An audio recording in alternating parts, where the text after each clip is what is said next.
पुरुषार्थ से प्रारब्ध। ओम शांति। विषय है सर्व गुणों से संपन्न आत्मा। आत्मा वास्तव में कौन है? आत्मा का वास्तविक वैभव क्या है और आत्मा कैसे संपन्न बनती है? इन प्रश्नों का उत्तर हमें केवल एक ही मिलता है जब हम परमपिता परमात्मा सर्व खजानों के दाता से जुड़ते हैं।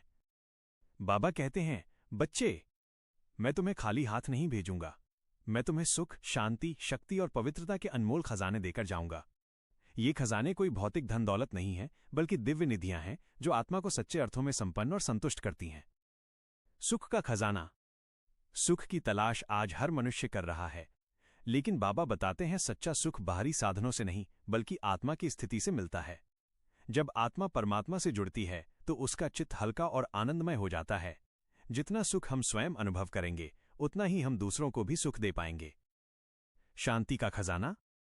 आज विश्व में अशांति का ज्वार चारों ओर फैला है, परंतु वो आत्मा जो बाबा से शांति का खजाना पाती है, उसकी दृष्टि, उसकी वाणी और उसके वाइब्रेशंस दूसरों के लिए शांति का स्रोत बन जाते हैं।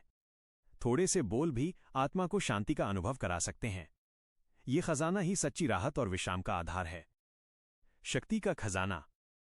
हर परिस्थिति का सामना करने के लिए शक्ति चाहिए।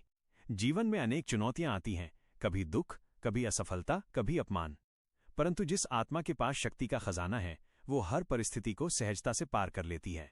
बाबा हमें 8 शक्तियां प्रदान करते हैं: सहन शक्ति, निर्णय शक्ति, सामना करने की शक्ति, परिवर्तन करने की शक्ति, समर्पण की शक्ति, सहयोग की शक्ति और अंत तक अडिग रहने की शक्ति।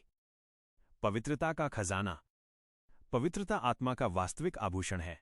यही हमें देवत्व का अधिकार दिलाती है। पवित्र आत्मा की दृष्टि और वाणी में इतनी दिव्यता होती है कि वातावरण बदल जाता है।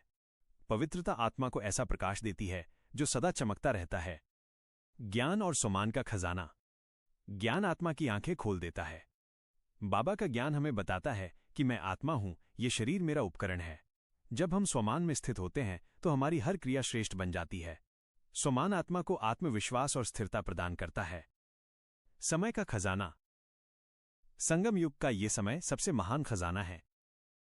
ये समय ही हमें सर्व खजाने प्राप्त करने का अवसर देता है। यदि हम इस अनमोल समय को व्यर्थ में गंवा देते हैं तो हर जन्म में समय हमें धोखा देगा, लेकिन यदि इस समय का सही उपयोग कर लिया तो समय ही हमारा सहयोगी बन जाएगा और हमें हर जन्म में सफलता दिलाएगा। संकल्पों का खजाना। हमारे विचार ही हमारी असली संपत्ति हैं। व्यर्थ और नकारात्मक संकल्प आत्मा को खाली कर देते हैं, लेकिन श्रेष्ठ और शुभ संकल्प आत्मा को संपन्न कर देते हैं। एक एक संकल्प यदि कल्याणकारी हो तो वो वातावरण को भी बदल सकता है।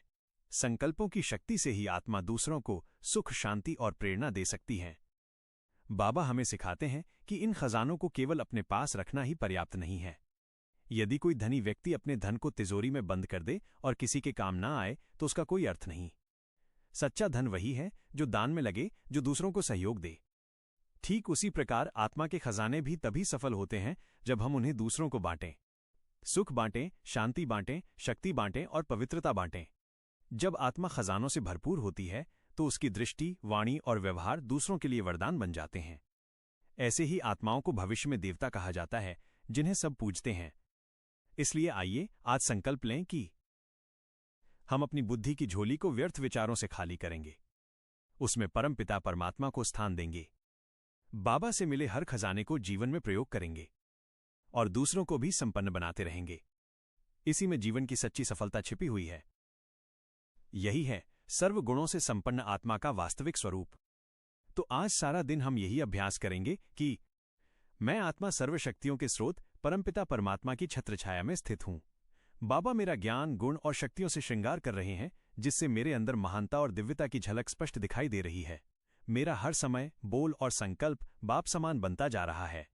अब मैं आत्मा कम समय में अधिक कार्य कर पा रही हूं, जिससे समय और संकल्प की बचत हो रही है। संकल्प शक्तिशाली और बोल मधुर बनते जा रहे हैं। मेरे इस अलौकिक जीवन से सर्व आत्माओं को दिव्य प्रेरणाएं मिल रही हैं। ओम शांति।